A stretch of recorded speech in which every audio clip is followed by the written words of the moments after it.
All right, guys, we're back at the 5500 today. Let's get this hood up and show you what we're gonna do today.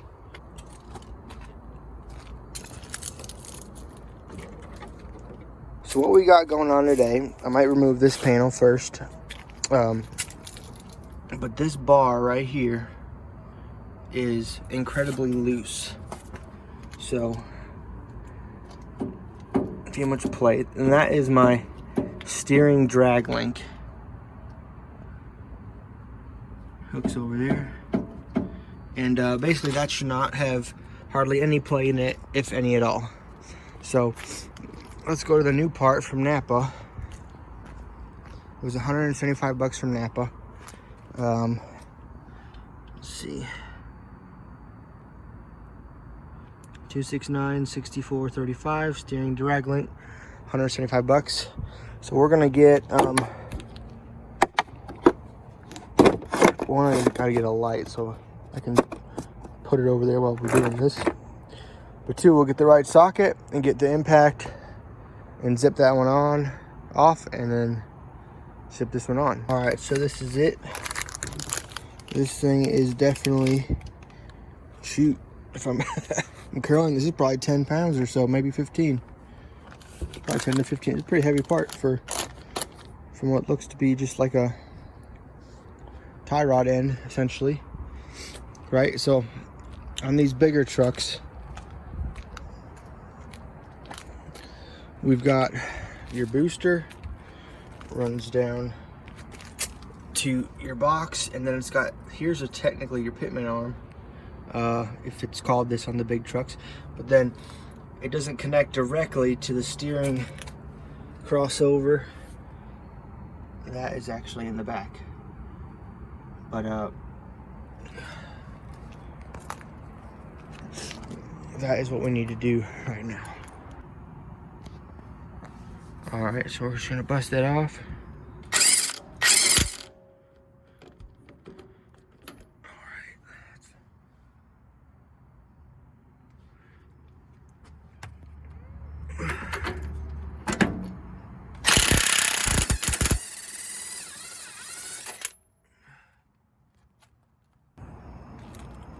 All right, so it turns out if you just hit that with a 28 and that, they just spin. So you essentially break the joint, I believe, on the back side, because you just see it spinning in the rubber. The rubber starts spinning.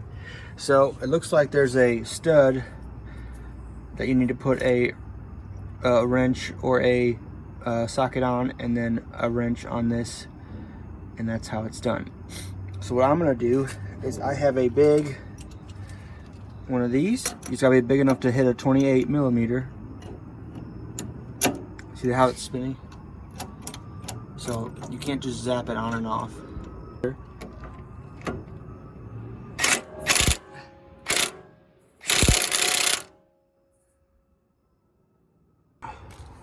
Looks like I'm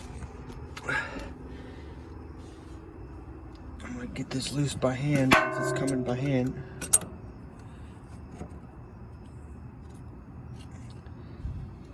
All right, let's get both these nuts off.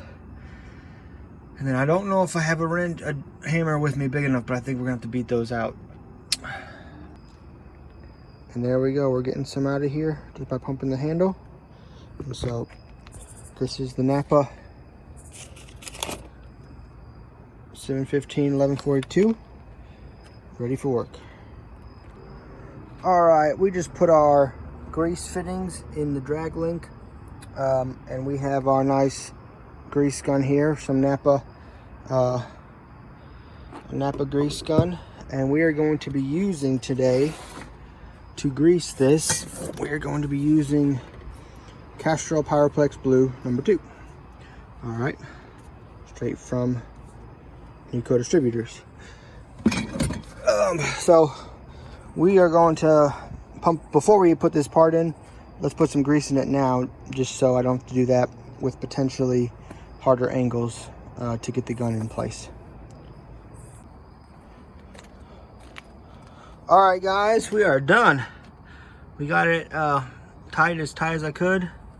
And look at this, no movement whatsoever you compare that to the beginning of the video, this thing should handle on the highway a ton better than before because it was a little loose. Now it shouldn't be. And if it is, it's something else. It's definitely not that, because that is very firm now for my drag link. All right. Thanks for watching this video. I'll put it back together. And if you like Kodiak stuff, sorry for ran into the night. My light actually died. But I got a few more videos still to go on this truck. And eventually we'll have it on the road.